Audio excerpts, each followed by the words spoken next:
Serious, parents of sociopaths, psychopaths or people who have done terrible things, how do you feel about your offspring?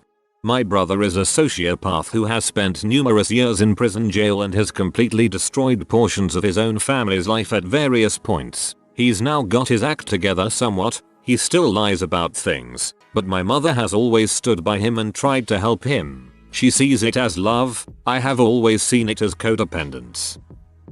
My brother is a sociopath who I haven't spoken to in many years. He is in and out of jail for various things. Financial scams, DUIs, breaking into ex-girlfriends' homes, solicitation of prostitutes. He has changed his MO throughout the years, telling people he is someone that he is not. Heck, if you googled him, you'd see all sorts of articles that he has managed to get himself into saying all sorts of crap. He had hatched a kidnapping plan on my nephew, duped a NASA scientist and many other things. He robbed our parents blind and threatened our father. He takes advantage of everyone in his life and destroys those around him. My mom held on to hope for him for the longest time, but even she eventually told him that he wasn't welcome in their home anymore. He disappeared off the map a couple years ago, but I get contacted by people inquiring about me, lawyers, girlfriends, people he has recently scammed trying to find out more information. He is a scary guy who doesn't have very many limits in what he will do. I was a nanny to a family for 3 years. I have a strong feeling that their youngest is a sociopath. Unfortunately, the parents say he's a fireball and a leader instead of a manipulative, lying, harmful and unemotional child. I hope for them, they open up their eyes and try to help him. I have never met a child like this in all my years as a child caretaker. It's eerie and makes me ill thinking about him, and he's only 6. I know it's super uncool to say, but I think there are, really, actual bad seeds.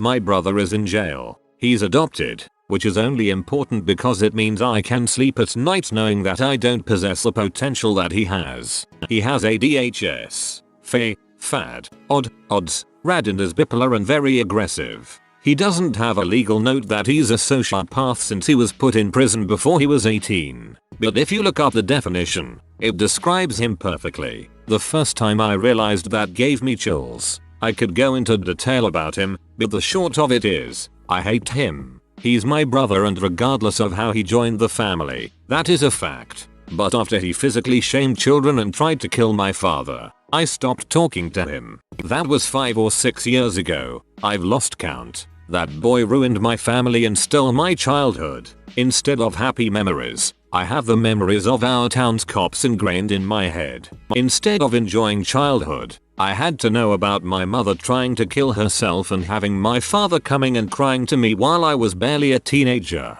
The worst part of it all is watching my parents. For everything my brother did to me, he was just who he was, a manipulative sociopath. For my parents, he was their son and they were doing everything they could do for him. Even after he tried to kill my dad is still his biggest advocate and believes he can change. It is heartbreaking to see. I know my parents are split in emotions depending on the day. Some days they believe he's making progress and will see the light. Those are the hardest as I have to decide whether to remind them he's manipulating them to get what he wants, or if I should let them have false hope. Some days they feel the way I do, that he has driven them to bankruptcy, ruined their futures and made them miss their backburner daughters. Yo, life. This'll probably get buried, but I'm happy to talk more about it if there's any interest.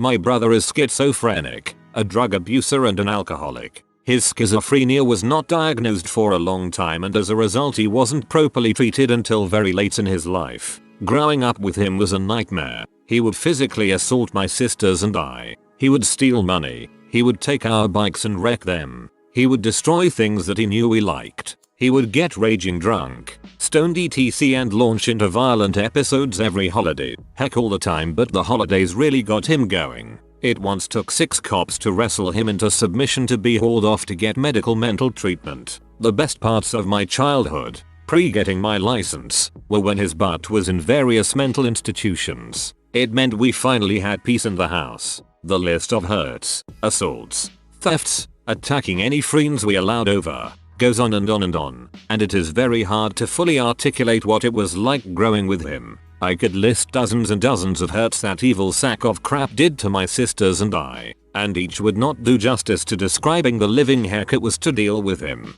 I have read stories about people having abusive parents and it is the same sort of thing. My parents were divorced and my mom did her best, but what can one do with that? When you have to work all day and all you want to do at the end of the day is crash? The only good part of it all was that he consumed all of my mother's energy, so I was completely unsupervised, and when I got my license, I got myself a car and I was pretty much never home after. In the summer I would split for weeks. As a 16-year-old I drove to the Outer Banks of North Carolina from Charlottesville, VA. It is about a 4-hour drive, with nowhere to stay, and lived out of the car, crashing at friends' places, sleeping on porches of vacation homes for about a week. I did this with very little money and with no one knowing I had done it other a few friends I hung around with. I actually had a ton of fun in high school, and when I got to college I loved life. Mental illness is a serious disability and living with a disabled person is a freaking nightmare. Hey, my brother was this trifecta too. He was 16 years older than I am but lived in our house until I was 16 years old myself. I loved him and he could be very cool and interesting sometimes, but there were definitely some scary times. Didn't help that he was 6 feet 5 inches tall and weighed around 250 pounds at the time, which was much bigger than anyone else in the house.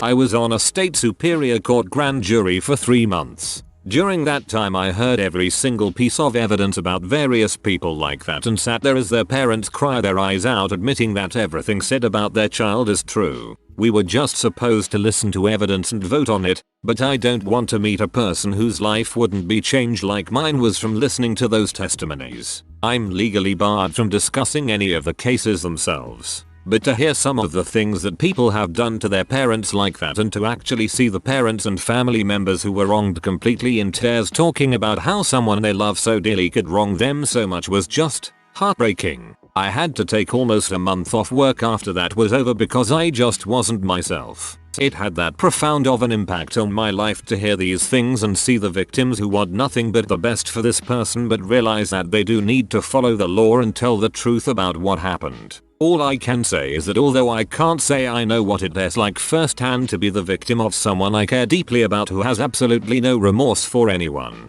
I can say that the stories I heard have affected my faith in humanity somewhat and still have a very lasting impression on me years later. To anyone who has ever had to deal with something like this firsthand, my heart truly goes out to you. I'd like to say things will be better. I truly would, but unfortunately I can't, and it's actually bringing tears to my eyes just typing this. I truly don't know how anyone could live with someone like that and put up with it so long, but that just means you are much stronger than I am and you have my utmost respect. Thank you very much for your candor and insight. I have a cousin who I'm afraid might be a sociopath. I guess a lit of it is the way she was brought up. Her stepfather used to beat her mother in front of her. This sort of abuse went on for years. The stepfather eventually left not before forcing the mother to take out a $20,000 loan. That was the only way he would leave them alone. When she was 11 years old, her mother was diagnosed with stage 4 terminal cancer. Doctors gave her 2 months to live. She died 2 weeks later. At the time I was living in the same household. Shortly after, my cousin began to physically attack my grandmother. There was some money that had gone missing. It was a couple $100 to help pay for the funeral. At first she denied taking it, but eventually we got it out of her. When all of this was happening, it was just 4 of us in the household. My aunt, her new husband, my cousin and myself. When my aunt passed, she had only met her new husband a couple years prior. I was 21 years old at the time, so at the wishes of her mother we sent my cousin to live with some family in another state. Things didn't get any better. There's been a couple of times where money has gone missing, like over $1,000. She bullies her younger cousin to the point that she doesn't want to come out of her room any longer. Constantly tries to manipulate and drive a wedge between her new caretakers. Ditching school, trying to bring boys over, and just flat out behaving badly. I live close by now and I've talked to her, tried to get her to open up with mild success. I believe that maybe kids like this just want to be heard, so I listen. Not only that, but I've also made a promise to her mother that I would look after her. I really hope she makes progress because they just don't know what to do with her anymore. They're talking about sending her away to some school for troubled kids far away. I try and not to talk about these things because it bothers me just thinking about. Stresses me out when I'm at work. I just needed to take this off my chest, even if it is to strangers on the internet. If you've read this far, thank you for listening.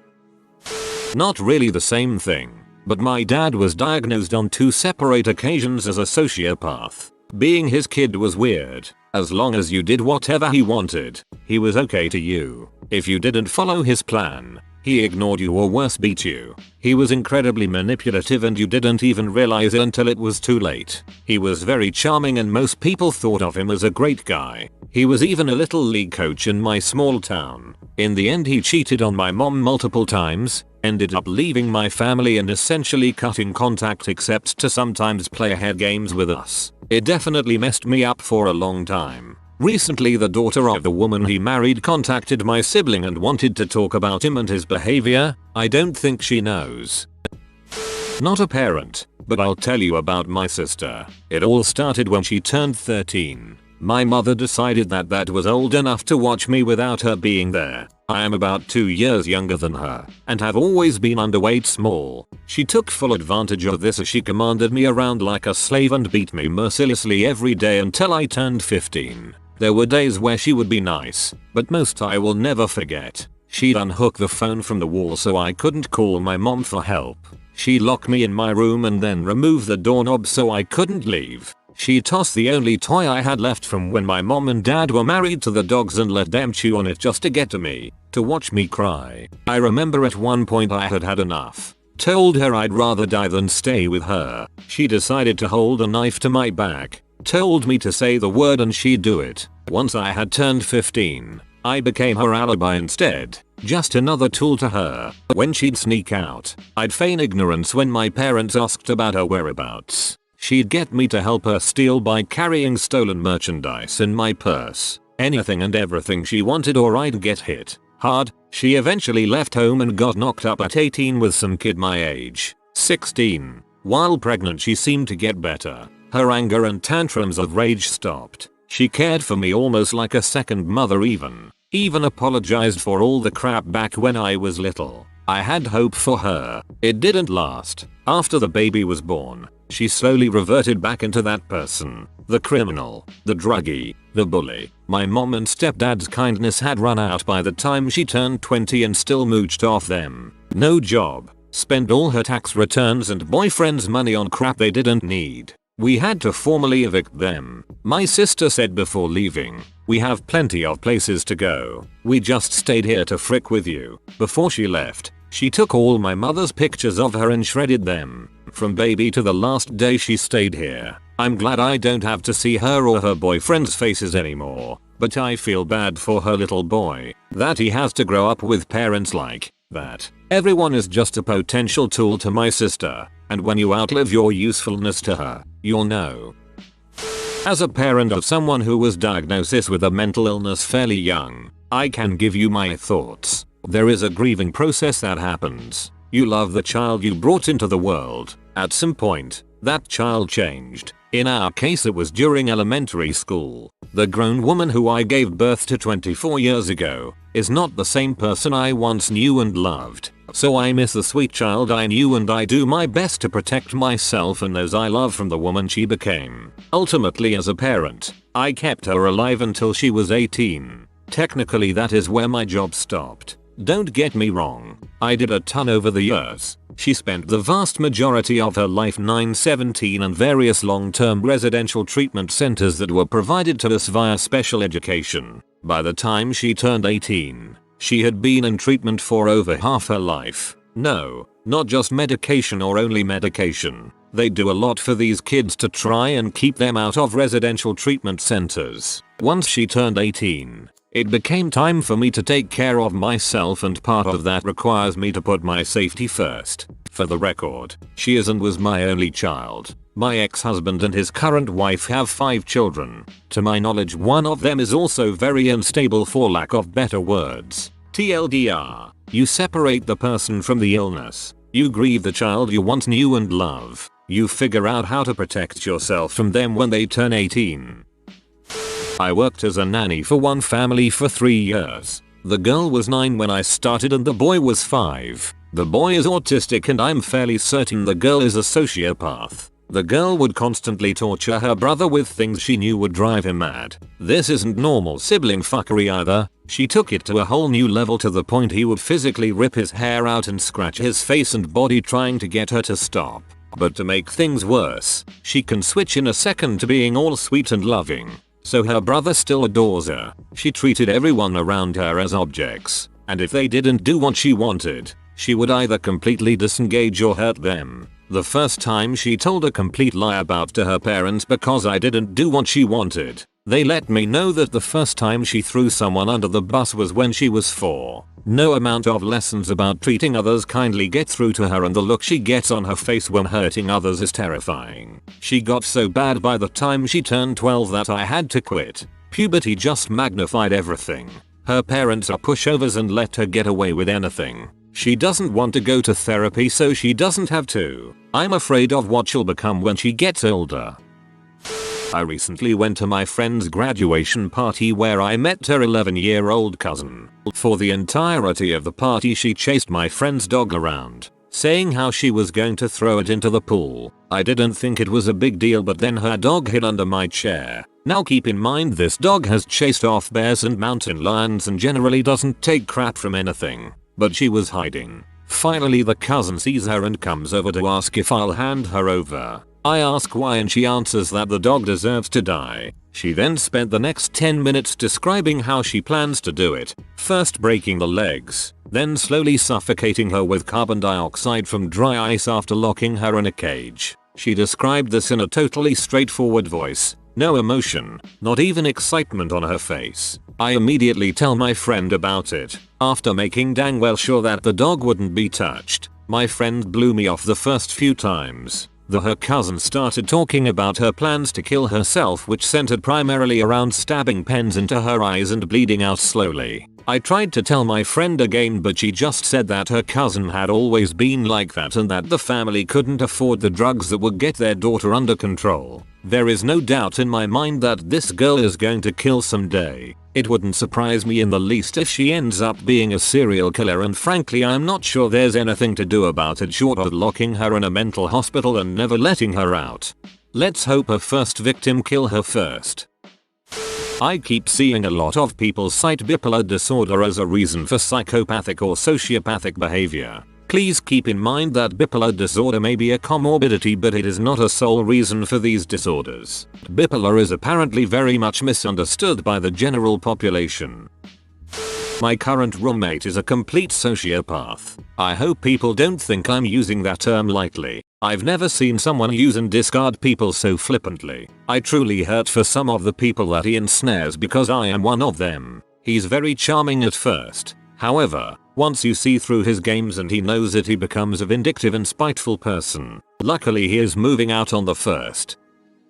I have a friend whose son is definitely a sociopath. From a very young age he gave signs of it. His father, who left them soon after he was born, was a criminal who slapped and choked my friend. So I think there is something to the nature side of things being as important as the nurture part. Anyway, when he was very little he would lie all the time about anything and everything. He started hurting animals when he was probably about 8. He developed serious drug problems in his early teens. I convinced his mother to put him into rehab to help with his addiction. While in there, the psychiatrist diagnosed him with borderline personality disorder. He blamed me for putting him there and told me in the most blood-curdling way that he hated me and would get back at me. I moved away from them several years ago. His mother told me the latest news was that he was convicted of physically abusing, not shaming, his girlfriend's little kids. He is in the state pen now. I believe some people are born no good.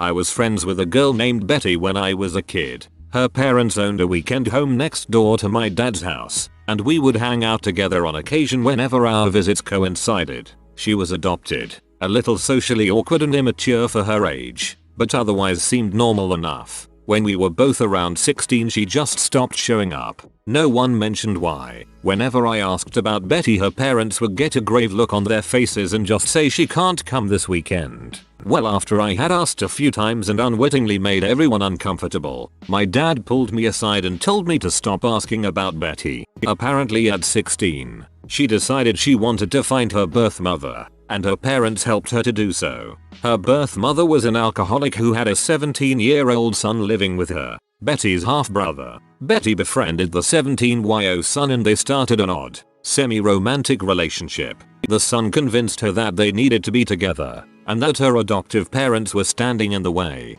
They were rich, and if Betty killed them, she could inherit everything and provide for him and her real mother, and they could all be together. Betty agreed to do this. Together they began crafting a shoddy murder plot. They were going to wait until the parents were sleeping, stage a break-in, and stab them to death in their beds. Some of the planning was done by Betty while at school, and was overheard and reported to the proper people. Betty was confronted with the plot, got upset, and ran away. And since she had been planning on killing her parents, the parents decided not to try real hard to find her, and to change the locks. I think as time has passed she has made some efforts to get back in contact with them, but I don't know how successful she was. I really kind of got the sense they had washed their hands of her.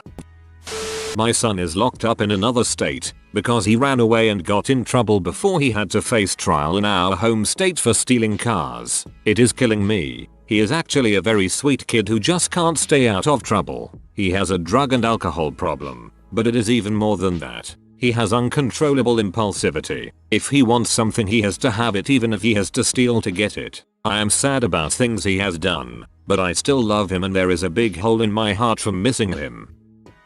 I believe my step cousin is a sociopath. He lived by my grandparents because they are old and thought it would be nice to have younger family around. After he graduated high school he began stealing from them. It started off small, guns, jewelry, the likes, and eventually turned into more expensive things and money. Grandpa wanted to throw him out. Grandpa knew he wasn't going to change. Grandma wouldn't have it though. She loved him. I should preface this by saying both of my grandparents are Baptists. She firmly believed Jesus would help him. Grandpa knew otherwise. The stealing continued. He started taking her neck pills. He started doing hardcore drugs. Grandpa threatened to kick him out again. My cousin begged and promised he'd stop doing drugs. He'd get clean. He'd get a job and sober up.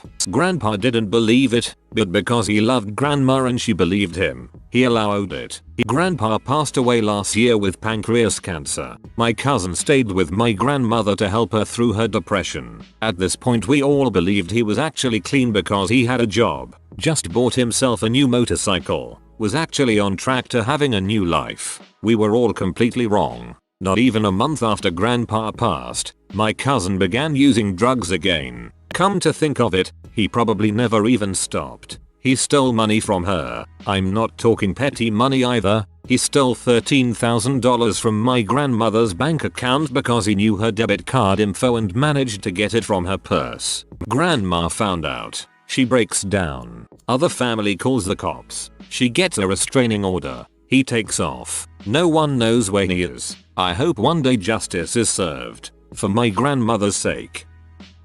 I'm a psychopath. As a kid I used to joke that I was a robot because I didn't seem to feel the way other people felt. My parents had been concerned from a young age about the vacancy of my feelings, but I guess they had just hoped it would get better as I had more life experience. It did not. I learned to imitate emotions and as I grew older developed some very shallow understanding of empathy that I used to blend in. However, there is a switch where I just power down in a sense and completely detach. I didn't go off the rails. I did well in school, got a good job, live well. I don't have any real relationships. I've been told I'm charming, which is how I pull people in. I like to study them, learn about them, and I keep note if it's of use to me. I create dependence and cut them off to see how long they'll survive and if there is anything worth going back for. I go through the people like they are playthings, or am falsely nice to them until I get whatever it is I wanted from them. The people that I keep in my life are there for use or amusement. I have always had impulse control issues and have a lack of risk aversion that had resulted in a gambling problem. I have lied and manipulated family and friends into give me money to when I've needed to pay off debts. They all know they should give up on me but they don't. But I'll look at them and I feel nothing where there should be something. If you are new to the channel, you can subscribe. I publish new videos every day. Until then, check another video.